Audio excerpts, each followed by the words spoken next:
Cette imprimante 3D est assez différente de ce qu'on a l'habitude de voir, mais est-ce qu'elle est vraiment mieux? Salut, c'est Camino KGY et aujourd'hui on va voir ensemble l'imprimante 3D Hornet de chez Artillery. Il s'agit d'une imprimante d'une base de 22 par 22 cm pour une hauteur de 25 cm. Concernant le montage, l'imprimante est préassemblée en très grande partie. Il faut visser le montant sur la base, le hot end contenu dans le cache jaune sur le chariot de l'axe X. On visse le câble d'alimentation et de commande du hot end dans lequel passera le filament à imprimer. On glisse le support de bobine sur le côté. Ensuite, il ne reste plus qu'à régler la tension des courroies et des écrous excentriques et vous pourrez retrouver le replay du live dans la description si besoin. Les quelques caractéristiques à noter sur la Hornet sont la carte mère 32 bits avec des drivers silencieux TMC 2100. On a un montage de type Bowden qui amène donc le filament avec un extrudeur de type Titan dans un câble unique pour raccorder le hot end et qui sert donc de guide pour le filament également. On a une surface d'impression de type Ultra Base et une base qui intègre bien la carte mère et le bloc d'alimentation. Si on commence par les plus de l'imprimante, le premier est très personnel, mais j'aime bien le design de l'imprimante qui change un peu de ce qu'on peut voir avec des plastiques jaunes orangés qui sont plutôt esthétiques et solides pour le coup. La surface d'impression est de type Ultra Base, donc les impressions adhèrent très bien sur le plateau. Le refroidissement du hot end se fait avec deux ventilateurs de chaque côté donc du filament en sortie de la buse, ce qui permettrait normalement d'avoir mieux donc que les autres refroidissements que l'on peut trouver sur les autres imprimantes de la marque. Et enfin, elle est silencieuse de base, donc c'est un gros plus.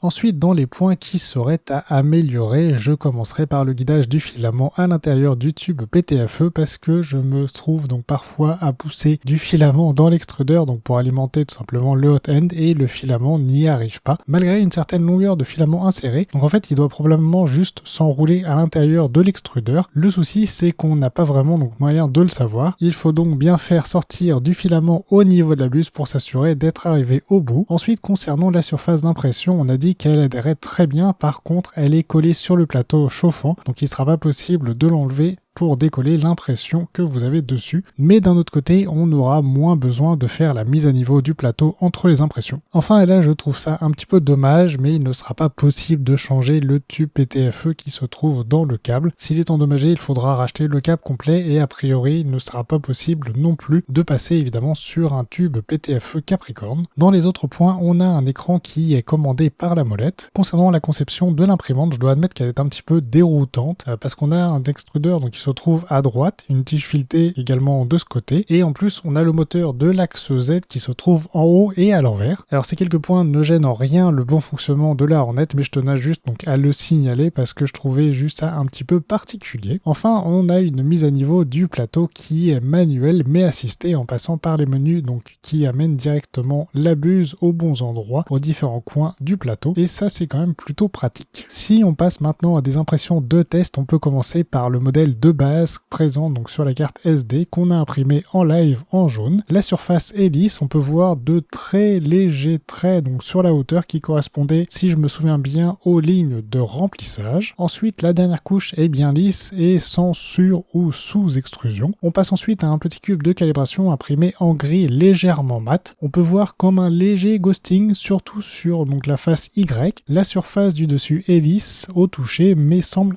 légèrement sous-extrudée. Il faudra donc peut-être jouer un peu sur les paramètres du slicer pour augmenter un peu l'extrusion sur la dernière couche. J'ai ressorti un autre cube en bleu cette fois-ci et les résultats sur les faces X et Y sont assez similaires, mais la surface du dessus ne présente pas donc la sous-extrusion par rapport à celui d'avant. Sur le benchy gris, l'avant de la coque est propre et bien lisse. On peut voir donc deux points un petit peu donc sur la gauche qui sont probablement dus au Z-Sim. Ensuite, ce qui est un peu plus décevant, c'est le haut de la cabine qui n'est pas donc a priori suffisamment refroidi, et même sans ça donc le pont est pourtant relativement court. Donc on a globalement les mêmes résultats avec le benchy bleu sur l'avant de la coque et donc le défaut du pont sur l'avant de la cabine. Alors je suppose que c'est lié peut-être au profil par défaut de l'imprimante présent sur Cura, donc il faudra peut-être chercher de ce côté-là pour pouvoir régler le souci. Sur mon modèle de test, je trouve que les lettres ressortent relativement bien, mais le jet est un petit peu marqué sur le haut. Le petit test de ghosting ressort bien. Le petit cône à l'intérieur donc pour le test de stringing aussi. La partie du pont donc sur le milieu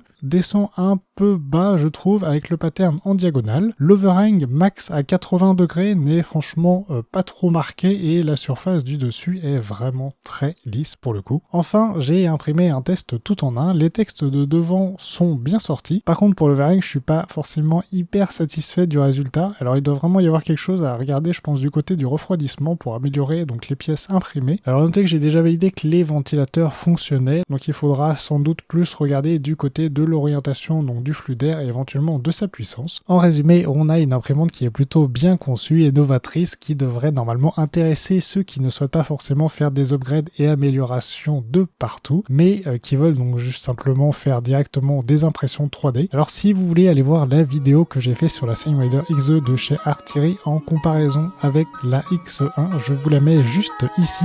Et sinon, je vous dis à très bientôt dans une prochaine vidéo. Salut, salut!